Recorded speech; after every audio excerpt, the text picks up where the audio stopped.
Railway station भिरिया road ते मिलत एक्सप्रेस जो स्टॉप मुस्तकिल कराइण लाइ पूरे शहर खे सलाम। तमाम शहरनि खे गुज़ारिश आहे त मोबाइल ऐप में ऑनलाइन बुकिंग जी वजह सां भिरिया रोड रेलवे जी इनकम भिरिया रोड रेलवे बजट में एड न थी थिए, जंहिंजी वजह सां भिरिया रोड में वधीक ट्रेनुनि खे स्टॉप न मिली रहियो आहे। कंहिं बि ट्रेन जी टिकट बुक कराइण लाइ ऑनलाइन ऐप इस्तेमालु न कयो। महिरबानी करे स्टेशन ते अची पंहिंजी टिकट बुक करायो। रेलवे स्टेशन बिराड़ में बीठा आहियूं। असांजा दोस्त हिते जेको आहे बिराड़ में मिलत एक्सप्रेस ट्रेन थी आई आहे ऐं असांजा दोस्तनि जो कमु कहिड़ो आहे मां सम्झां थो इलाही असांजी असांजा दोस्त पाण सोशल माण्हू आहिनि ऐं अचो त ॾाढी हिन खां पुछूं।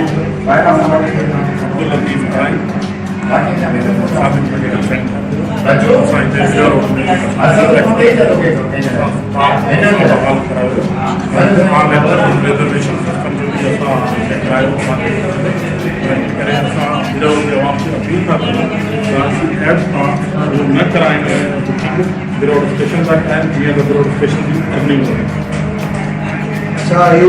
सर जेको आहे जेको तव्हां मोबाइल ते था चओ जंहिंमां आवाम खे भला कहिड़ो फ़ाइदो मिलंदो ऐं जेको आहे छाजे करे तव्हां जेको ऑनलाइन पेपर जे सिस्टम में छा आहे मक़सदु छा आहे कहिड़ी सहूलियत सर मुझे ही मोबाइल का बुकिंग कराने में असल को फ़ायदा होता है, रेलवे स्टेशन को फ़ायदा होता है। क्योंकि असल जो है रेल जो फ़ायदो ये आहे कि जो स्टेशन का अचनि बुकिंग कराए ऐं हेतिरो जेको सिस्टम लॻायो आहे ऐं ख़ुशनसीब भिरिया रोड वारा जेको सिस्टम अची वियो आहे न त माण्हू तरसनि था कि असांजे ऑनलाइन सिस्टम थिए ऐं असां भिरिया रोड माण्हू खे इहा अपील था कयूं महिरबानी करे ऐं मोबाइल जी का बुकिंग न कराइनि, स्टेशन का बुकिंग करवाइनि, जंहिंजे करे भिरिया रोड जी अर्निंग स्टेशन का शुरू थिए छो थिए मोबाइल जी शो न थींदी आहे। ऐं भिरिया रोड जो आवाम सां आहे कि स्टेशन सां बुकिंग कराए महिरबानी। तव्हांजो कमु कहिड़ो आहे कहिड़े हिसाब सां तव्हां गुज़ारियो आहे भला हितां जी ऑनलाइन थिए थो फ़ाइदो आवाम ॾींदा सफ़र से साल बि आहियां मां वॾी स्पेशली अनेक जेको आहे न असांजे अफ़सरनि जी महिरबानी सां ऐं पब्लिक जी महिरबानी सां इमरान खान जी महिरबानी सां हिते कंप्यूटर जी अर्निंग जेको आहे पब्लिक जी केस असां कंदासीं त महिरबानी करे रिजर्वेशन ऑनलाइन में चए तव्हां रिजर्वेशन ऑफिस असां रेलवे खां करायूं 48 कलाक में 5% डिस्काउंट बि आहे हिते। उन खां अलावा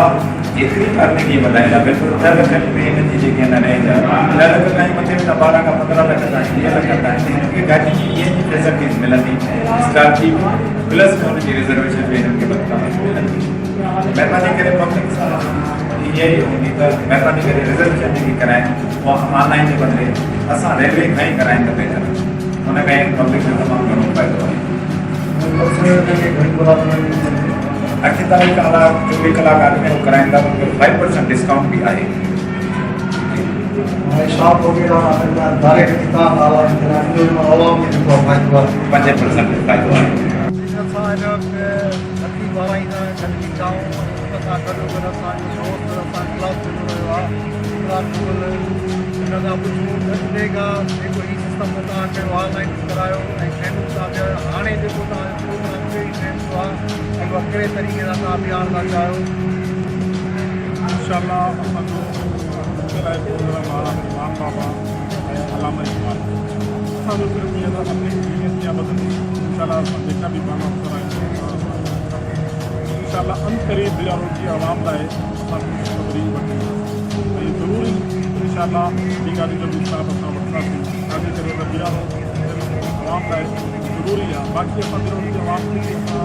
रिक्वेस्ट था कयूं था बुकिंग जे हवाले सां और कंप्यूटर था बुकिंग कराइनि ऐं बाक़ी जेकी आहे ऐप यूज़ ते था करनि मोबाइल सिस्टम जो बाइकाट करनि हितां कराईंदा त असांजे शहर जो फ़ाइदो आहे तव्हांजो फ़ाइदो आहे मुस्लिम जो फ़ाइदो आहे असां वटि गाॾियूं मिलंदियूं उन असां सभिनीनि जो फ़ाइदो आहे। बस आवाम के शायद आस पास के ज़्यादातर गाँव शहरी हैं महिरबानी करी असां स्टेशन से बहाल कयो स्टेशन के आबाद कीअं थिबो कि असां स्टेशन खां बुकिंग करायूं सफ़र त करिणो आहे टिकट वठणी आहे मोबाइल खां वठण जी बजाए स्टेशन खां टिकट वठंदासीं असांजो फ़ाइदो आहे। असांजो त रेल जो फ़ाइदो आहे ऐं रेल जो फ़ाइदो न असांजी विराट स्टेशन जी अधिक वधंदी, जंहिंसां असांखे आवाम खे सहूलियत थींदी फ्री में। हिन खे ॿिए स्टेशन खां असां कोन ईंदासीं, मोबाइल खां बुकिंग कराईंदासीं त स्टेशन जी अर्निंग न वधंदी। महिरबानी करे आवाम खे अपील आहे, ख़ासि तौर ते गुजर वारा आवाम खां, कि बुकिंग करण वारा, मोबाइलनि वारा, इसी पैसे वारा स्टेशन का जी ॾियनि, विराट स्टेशन का बुकिंग कराइनि। महिरबानी। चवण हो जो असां हिन वक़्तु माना तक़रीबन माना चवण आहे जो असां कचाला करे असां पंहिंजे शहर लाइ कमु करायो आहे ऐं असां शहर पंहिंजो विराट जे आसपास जेके विराट असां इहो तावन कनि त उहो ऑनलाइन अची विराट स्टेशन ते अची पंहिंजूं जेके आहिनि टिकेटूं बुक कराइनि ऐं इन खां एडवांस कराईंदा 48 खां 5% उन्हनि खे रियायत मिलंदी। ऐं जेको चवण हिन जो चवणु आहे त जेके ओपी केस आहे या पंहिंजी मोबाइल आहे जेको कंदा उन मां ईअं सम्झो हुननि खे 5% बचंदा ऐं हिननि जो चवणु आहे असां तावन कंदो असां ॿियूं ट्रेनूं पंहिंजे सां कराईंदासीं। हिन जो चवणु आहे असां बाबा फरीद एक्सप्रेस आहे उहा बि असां वठंदा पर तव्हां शहरी तावन असां वठूं, जे शहरी तावन कंदा जेतिरो त असां लाइ भलो आहे। रेल लाइ हिते ट्रेनूं बीहंदियूं ऐं ॿिनि ट्रेनुनि जीअं ॿिनि शहरनि में ट्रेनूं बीहंदियूं, असांजो मिसाल इहो काइमु थींदो। शादी हिन बाज़ार